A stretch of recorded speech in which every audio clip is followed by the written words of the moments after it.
تو اس لحاظ سے یہ اسٹوڈنٹس وہاں جاتے ہی اسی مقصد کے لیے تھے کہ وہاں جا کے وہ کام شام کر لیں گے اور وہاں پراکسی لگاتے رہیں گے.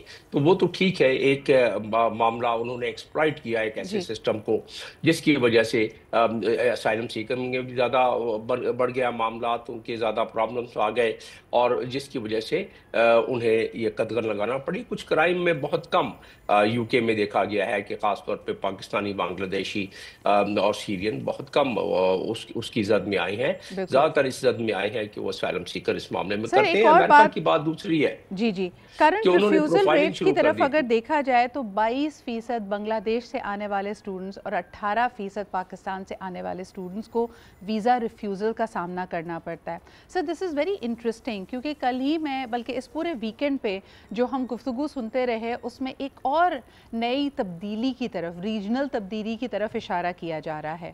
ہم ہمیشہ کہتے آئے ہیں کہ بھارت کی کچھ پالیسیز کی وجہ سے یہ پورا خطہ، بالخصوص سارک کا ریجن، اس کی جو اٹھان ہے، اس کی جو ترقی ہے، اس کے جو آپسی روابط ہیں، they have been held hostage. لیکن کہا یہ جا رہا ہے کہ بڑھتے ہوئے بہتر تعلقات بٹوین پاکستان، نیپال، بنگلہ دیش اینڈ شری لنکا، ایک نیا ساؤتھ ایشین بلاک ایمرج کر رہا ہے مائنس انڈیا. کیا آپ سمجھتے ہیں کہ اس بات میں کچھ وزن ہے؟ جی ہاں، یہ ایک نیچرل بہاؤ ہے، کیونکہ اگر انڈیا بالکل ویسٹ کی طرف اپنی لیننگ کا زیادہ مظاہرہ کرے، اور میری مراد یہ ہے کہ جو اس کی جتنے ہوئے میں ہیں معاہدے، ایم او یوز امریکہ سے اور ان کنٹریز سے، جو ویسٹرن کنٹریز سے، اور کیونکہ وہ اس ایجنڈے کو پل کرنے کی کوشش کر رہا ہے جو کہ امریکہ اور ویسٹرن کنٹریز کا ایجنڈا ہے، تو ظاہر ہے. اور پھر دوسرا یہ ہے کہ ایک اس کی جو ایک ہندواتا نظریے کے تحت وہ ایکسپینشنزم کی طرف بلیو کرتا ہے، باقی ممالک کو کچھ نہیں، کسی خاطر میں نہیں لاتا ہے. تو اس کی وجہ سے ایک نیچرل بہاؤ ہے جس کے تحت باقی ماندہ سارک کے کنٹریز ہیں وہ ابھی جڑنا شروع ہو گئے ہیں.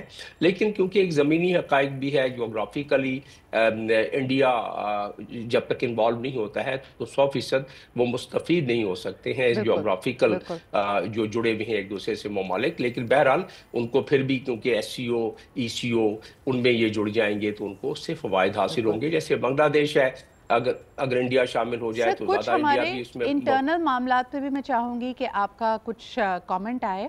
حال ہی میں پاکستان میں کچھ کانسٹیٹیوشنل امینڈمنٹس ہوئی ہیں جس کو لے کر انٹرنیشنل میڈیا، بالخصوص یونائٹڈ نیشنز میں بھی اس کے بارے میں بات کی گئی ہے، اس کو اٹھایا گیا ہے. جمہوری اقدار اور جو جوڈیشل انڈیپینڈنس ہے، جو ایگزیکٹو کا رول ہے، اس کو لے کر کویسچن کیا جا رہا ہے. پاکستان کے حوالے سے اس وقت انٹرنیشنل سینٹیمنٹ کیا ہے، بالخصوص ہماری حالیہ کانسٹیٹیوشنل امینڈمنٹس کو لے کر؟ نہیں، دیکھیں، انٹرنیشنل تاثر یا انٹرنیشنل جو امپریشن ہوتا ہے اس میں بہت زیادہ عمل دخل ہوتا ہے نیشنل جو وہاں اتار چڑھاؤ ہوتا ہے. جی اگر ہم اپنے ملک میں بہت ساری اس پہ نکتہ چینی کریں گے اور وہ رپورٹ ہوتی ہے پوری دنیا میں، تو دنیا وہاں سے پک کرتی ہے. تو یقیناً نکتہ چینی دنیا میں ہو رہی ہے بہت سارے معاملات میں، اور اس میں کانسٹیٹیوشنل امینڈمنٹ بھی شامل ہے. لیکن دیکھنا یہ ہے کہ پاکستان کیا اس قابل ہوا ہے کہ وہ دنیا کو باور کرا سکے کہ ہمارے پاس کوئی امریکہ کا ماحول یا یو کے کا یا ویسٹرن کنٹریز کا یا کسی اور ملک کا تو نہیں، ہمارا اپنا ماحول ہے، اور ہم اپنے ایک ارتقائی ماحول کے مطابق اپنے حالات کو سنبھالنے کی کوشش کرتے ہیں. تو نکتہ چینی کرنے کو تو کسی کو آپ دے دیں، نکتہ چینی ہو سکتی ہے. اور 27ویں کانسٹیٹیوشنل امینڈمنٹ پر بھی نکتہ چینی کر سکتی ہے، آپ کر لیکن سکتی ہیں، میں جمیل کر صاحب، سکتا جیسے ہوں. کہتے ہیں نا کہ لیکن دنیا میں جو ایک پورا اوورآل ضابطہ ہے، جو لاز ہیں، جو قوانین ہیں، جو جمہوری اقدار ہیں، جو role of the executive, the judiciary etcetera ہے، کیا پاکستان ان اعلیٰ اقدار کو فالو کر پا رہا ہے؟ یعنی ٹھیک ہے، ہم اس کو جسٹیفائی تو کرتے ہیں، نکتہ چینی کو نکتہ چینی بھی کہہ سکتے ہیں، but are we speaking the world's language اور are we singling our self out? No, if we are talking about the ideal situation, obviously we do not really come up to the mark of the ideal situation. But now, جو میں آپ کو بتا رہا تھا چند لمحے پہلے، کہ ہم اپنے حالات و واقعات، اپنے ماحول یا اپنے جو ماحول ہے معروضاتی اور جو ہمارے دوسرے ماحول ہے اس کے مطابق اپنی ارتقائی مراحل سے گزرتے ہیں. ہمارے جو اس وقت پرابلمس ہیں وہ دوسرے ممالک کے نہیں ہیں، اور اس پرابلمس کے تحت اگر جو استحقاق استعمال کیا ہے حکومت نے، اب حکومت پہ آپ نکتہ چینی کر سکتے ہیں کہ کیا فارم 47 کے ہیں یا فارم 45 کے ہیں، وہ ایک دوسری بحث ہو جاتی ہے۔ لیکن اگر دیکھا جائے تو دنیا نے تو یہ دیکھنا ہے کہ کیا آپ نے صحیح طریقہ کار سے بالکل اپنی صحیح، امینڈمنٹ کی بہت ہے یا بہت نہیں کی شکریہ ہے۔ جمیل صاحب، بہت سارے مختلف موضوعات کے اوپر آپ سے بات ہوتی ہے، ہر دفعہ آپ ہماری رہنمائی کرتے ہیں، thank you very much for being here. اسی کے ساتھ لیتے ہیں ایک چھوٹا سا break, we'll be back with more stories, stay with us.